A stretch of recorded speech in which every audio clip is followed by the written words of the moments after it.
How many of these controversial banned songs from the 60s do you actually remember? Program directors panicked. Governors banned records. The FBI even opened an investigation. So today we're counting down 10 most controversial banned songs from the 60s only baby boomers know. Number 10, Louie Louie by the Kingsmen. Recorded in 1963 for about $50 in a rushed one-hour session, this scrappy garage rock cover became one of the strangest controversies in American radio history. The song had actually been written years earlier by Richard Berry as a simple tune about a lovesick sailor missing his girl back home. But the Kingsmen's version, sung with slurred, nearly unintelligible vocals, made it sound like something else entirely. A rival Portland band called Paul Revere and the Raiders recorded their own version of the same song around the same time. Though it never caught fire the way the Kingsmen's chaotic take eventually did, rumors began spreading among teenagers that the mumbled lyrics were secretly obscene, and parents began circulating supposed real versions of the words that were far racier than anything actually recorded. The panic grew so intense that the governor of Indiana informally banned the song from the state's airwaves, and other stations around the country followed suit. Eventually, complaints reached federal officials, and the FBI opened a formal investigation that lasted more than 2 years, with agents even attending the band's live shows to listen for anything inappropriate. Director J. Edgar Hoover himself wrote that material like this could divert the minds of young people into unhealthy channels, undoing all the wholesome upbringing their parents had worked so hard to provide. After painstakingly analyzing the recording at every possible speed, the Bureau concluded the lyrics were simply unintelligible and closed the case without ever finding anything obscene. Despite, or perhaps because of, all the controversy, the song still climbed to number 2 on the Billboard chart, kept out of the top spot only by a hit from a singing nun. It has since been covered somewhere between 1,600 and 2,000 times by other artists, remaining one of the most covered rock songs of all time, even though the strange federal investigation behind it has mostly faded from public memory. Rolling Stone magazine later ranked it among the 500 greatest songs ever recorded, describing the chaotic recording as a blast of raw guitars and half-intelligible shouting that somehow captured the spirit of rock and roll better than a polished performance ever could have. Number 9, Puff, The Magic Dragon by Peter, Paul, and Mary. Released in early 1963, this gentle folk song about a dragon and a young boy named Jackie Paper became an instant favorite, climbing to number 2 on the Billboard chart and eventually becoming one of the most beloved children's songs of the decade. The song began years earlier as a poem written by Leonard Lipton, a college friend of Peter Yarrow's, who left the piece behind on Yarrow's typewriter before rushing off to an exam. Yarrow eventually set the poem to music, and it became a staple of Peter, Paul, and Mary's live performances long before the trio recorded it for their second album in 1963. Almost as soon as it became popular, rumors began spreading that the lyrics were secretly about smoking marijuana, with listeners pointing to phrases like the dragon frolicking in autumn mist and visiting the land of Hanalei, which some believed referenced a Hawaiian village known for its marijuana crops, while Jackie Paper's own name was seen as a nod to rolling papers. The rumor gained enough traction that a Newsweek magazine article in 1964 devoted space to decoding supposed hidden drug references throughout popular music, further fueling the controversy. As a direct result, authorities in Singapore and Hong Kong banned the song outright, convinced it was a coded celebration of drug use aimed at children. Songwriters Peter Yarrow and Leonard Lipton spent the rest of their lives insisting the song was simply about the loss of childhood innocence, with Yarrow once joking that he was too square at the time he wrote it to have even known much about marijuana. Despite those denials, the rumor has never fully disappeared, and even decades later, the song remains banned from broadcast in parts of Hong Kong, a strange legacy for what was always intended as a simple children's tune. The rumor has become such a durable piece of pop culture folklore that it has been referenced in movies and television shows for decades since, with each new generation rediscovering the debate all over again, often through a parent or grandparent explaining the controversy to a child who only knows the song as a gentle bedtime tune with no hidden meaning at all. Number 8. Along Comes Mary by The Association. And then along comes Mary, and though she was... This breezy, harmony-driven pop song became The Association's very first hit in the spring of 1966, produced by Kurt Becher, with the kind of lush, layered vocal arrangements that would go on to define the group's sound. It climbed all the way to number 7 on the Billboard chart, but almost immediately a popular radio industry tip sheet suggested that the Mary referenced throughout the song was actually a coded stand-in for marijuana, sometimes nicknamed Mary Jane in the slang of the era. Even the legendary conductor Leonard Bernstein weighed in on the song years later, noting its unusual use of the Dorian musical mode during one of his own television specials aimed at teaching music theory to young audiences.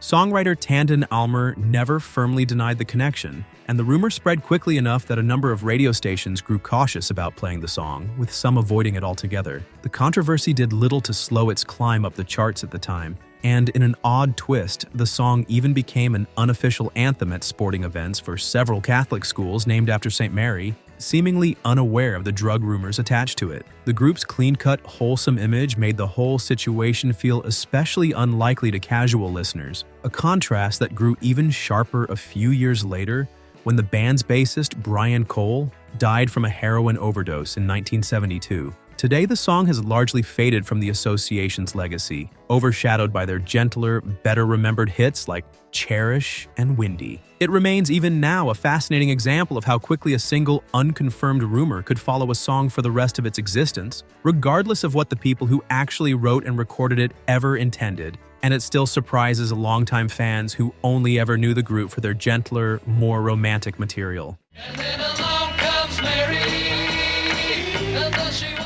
Number 7. Society's Child by Janis Ian. She says I can't see you anymore. Janis Ian was only 13 years old when she wrote this song, originally titled Baby, I've Been Thinking, about a white teenage girl in love with a black boy, and just 16 when it became a genuine national hit in 1966. Before it ever reached the public, the song had already been turned down by Atlantic Records, who had financed the original recording but ultimately decided it was too risky for mainstream release, and it was rejected by 22 other labels before Verve Records finally agreed to put it out.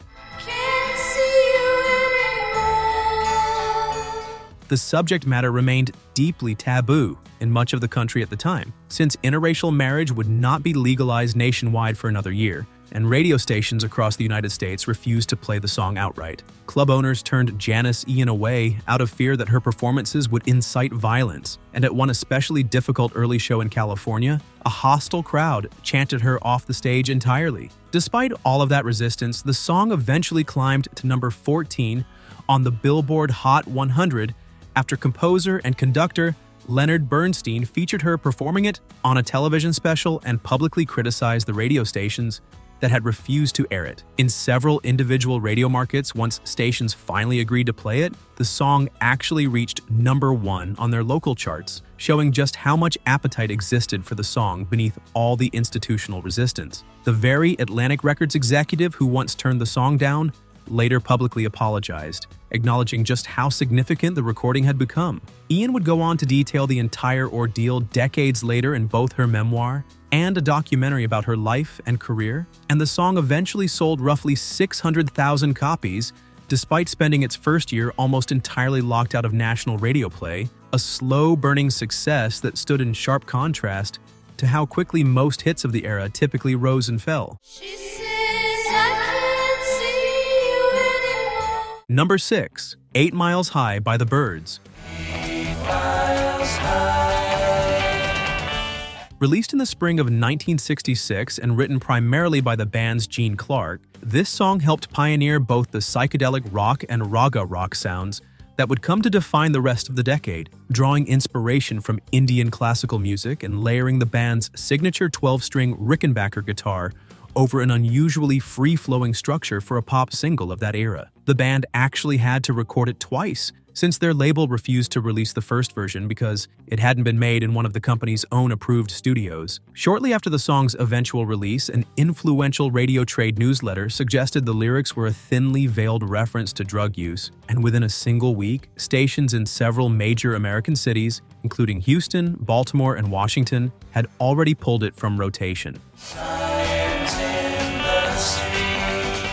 The band and their publicist firmly denied any connection to drugs at the time, insisting the song was really about their recent trip to England. The single still managed to reach number 14 on the Billboard chart, becoming the band's third and, as it turned out, final top 20 hit. But many close to the band believe the radio ban kept it from climbing even higher. Years later, some of the band's own members quietly admitted the song carried more truth to those old rumors than they had ever let on publicly. But by then, the moment of controversy had long since passed, and the song had already slipped out of regular rotation for good. The track is still frequently cited by music historians as one of the earliest examples of what came to be called acid rock, a term that entered wider circulation that same year alongside other genre-bending experiments happening across popular music. Number 5. Let's Spend the Night Together by the Rolling Stones. Released in January of 1967, this song's suggestive title proved far too much for American network television at the time. When the Rolling Stones were booked to appear on The Ed Sullivan Show that same month, producers insisted the band change the line to the far more innocent, "Let's spend some time together," before they would be allowed to perform. Mick Jagger reportedly protested the request but ultimately agreed, delivering the altered lyric on live television while rolling his eyes at the camera in obvious protest. Behind the scenes, it was a 23-year-old production assistant who had the unenviable job of walking into the band's dressing room to deliver the network's demand, later recalling that Jagger was not exactly thrilled by the request.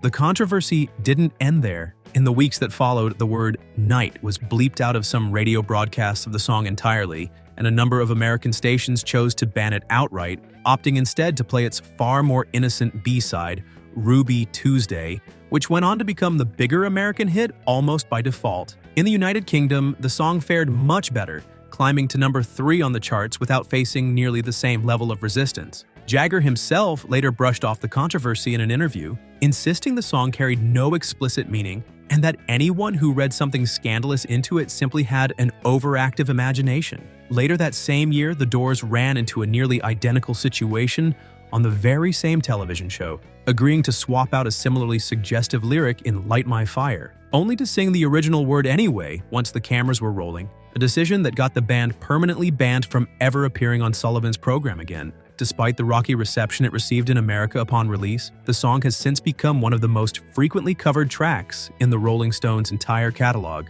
recorded by everyone from soul singers to country artists over the decades that followed. Number 4, Lucy in the Sky with Diamonds by the Beatles.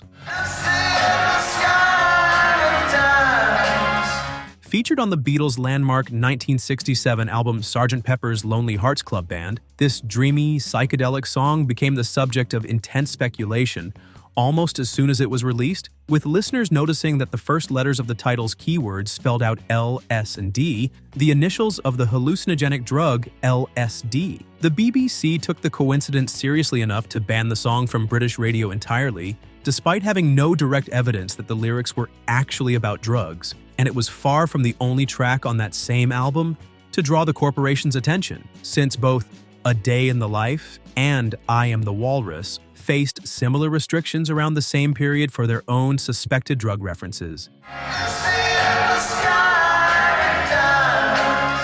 John Lennon spent much of the rest of his life denying any intentional connection, explaining in multiple interviews that the song was inspired by a drawing his young son Julian brought home from school, depicting a classmate named Lucy floating in the sky. Lennon maintained he had no idea the title spelled out the acronym until fans pointed it out after the album's release. Paul McCartney later acknowledged that drugs had influenced some of the band's songwriting during that period, though he was careful to note it would be easy to overstate their overall impact on the group's music.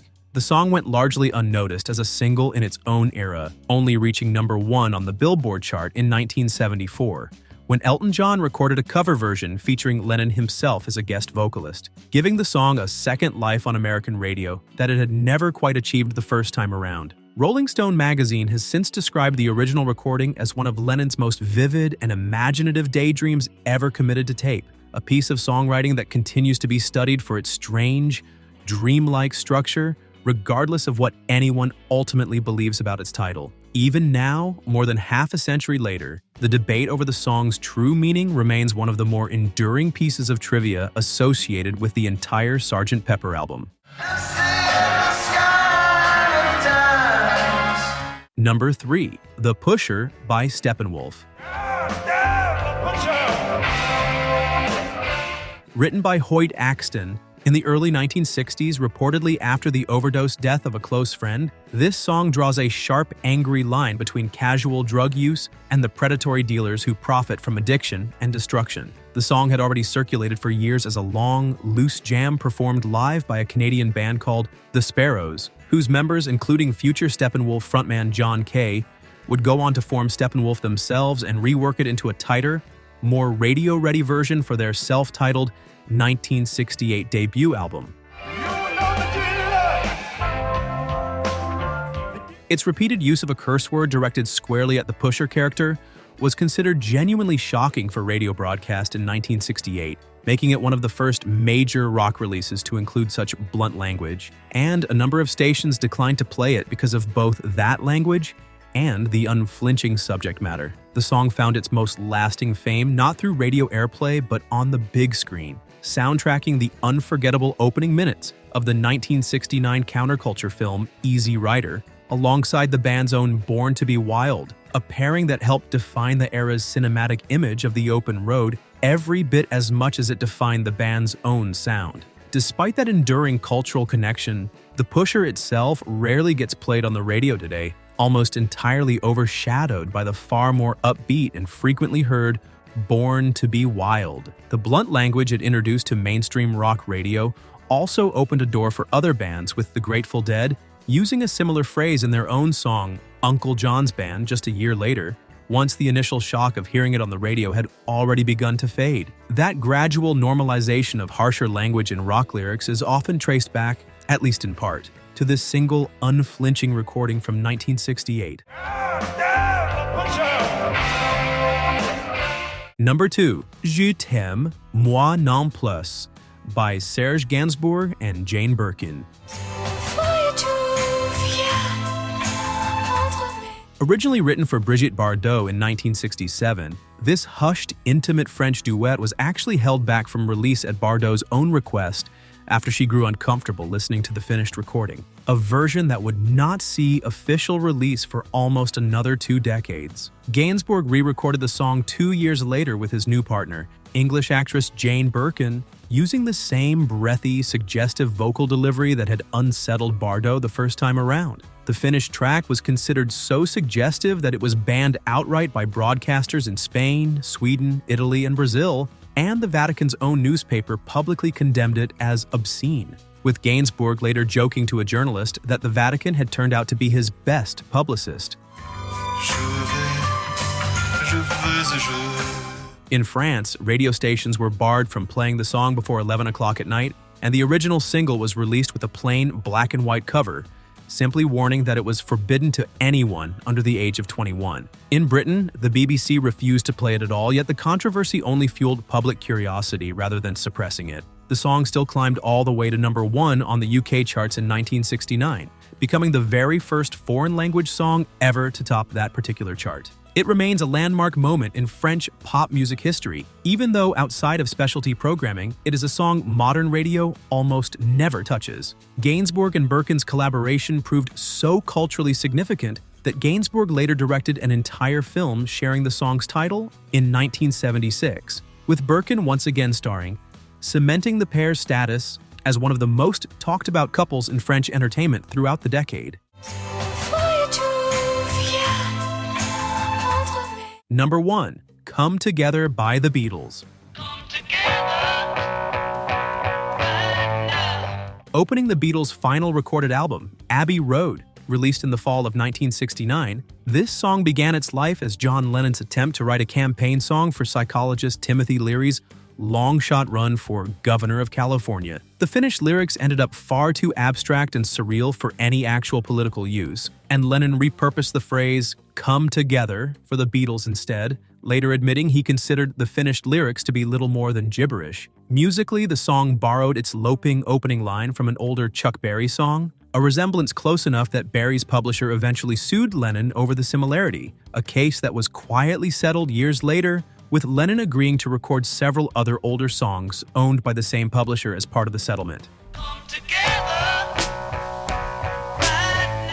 In Britain, the song ran into a completely different obstacle. The lyrics contain a brief mention of Coca-Cola, and the BBC maintained a long-standing policy against playing any song that named a specific commercial brand, viewing it as a form of unpaid advertising. As a result, the song was kept off BBC airwaves for years, limiting it to number 4 on the UK charts, even as it soared all the way to number 1 in the United States, where no such brand name restriction existed. It's one of 6 different Beatles songs that ran into BBC broadcast restrictions over the years, joining tracks like I Am the Walrus, and even decades after its original release, back in the USSR, which briefly faced restrictions of its own during a period of heightened political tension. While American radio never adopted the same brand name policy, this strange piece of British broadcast history remains a footnote that many casual fans have never actually heard about. Rolling Stone has since ranked the song among the greatest ever recorded, and it remains a staple of classic rock radio in the United States today,